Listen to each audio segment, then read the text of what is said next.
Hi there, it's me, Brett Fish, and welcome to another episode of Race with Me. When you start interrupting racism, you are very likely going to notice that it does not go well. When this happens, I want to ask you to push in, to stick with it, and where necessary, to take some heat.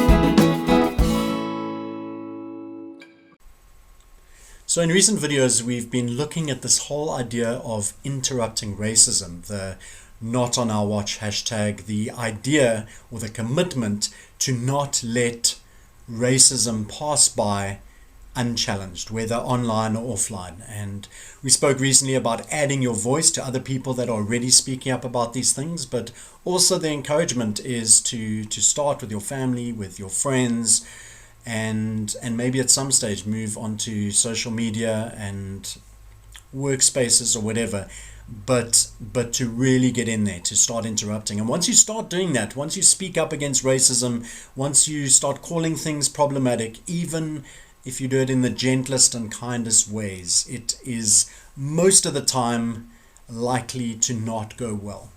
It's going to be uncomfortable. It's going to be painful. People are going to call you things, especially online. People will say very nasty things, and you might end up feeling abused, lonely, alone, and be tempted to step away. And just as white people in South Africa in 2020, we just cannot do that. We have to stick with it. We have to lean in. This stuff is not fun. But do you know what else is not fun? Being chased by dogs.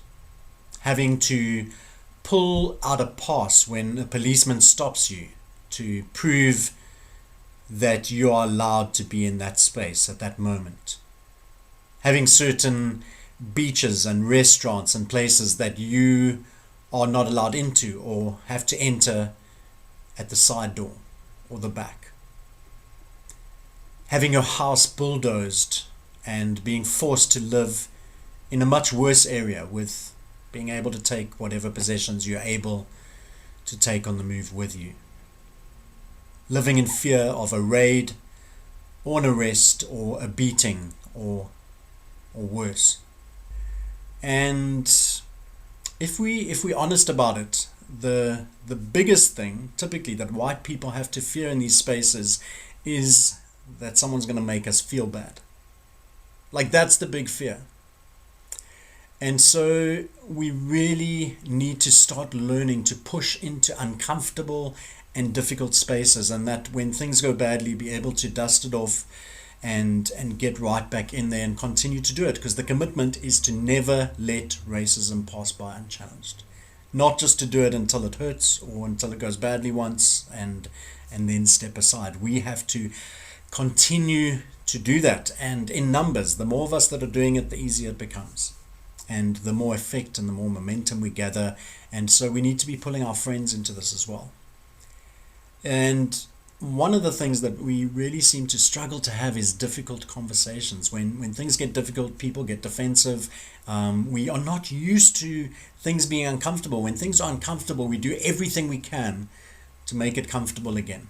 And we have to realize that with colonialism for hundreds of years, with a system like apartheid for decades, and all the chaos and mess and brokenness and death that it brought with it, that there are going to be some uncomfortable conversations ahead. We have to start to be okay with that. We need to sit with the tension, sit in the spaces of discomfort, lean into them, listen when things get hard.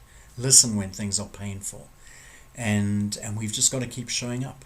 That is the thing we need to do to see things change in South Africa. South Africa is going to be changed by tough conversations and tougher actions. So I want to encourage you, I want to implore you, I want to challenge you to keep showing up, to keep leaning in, and to take some of the fire, some of the heat where necessary.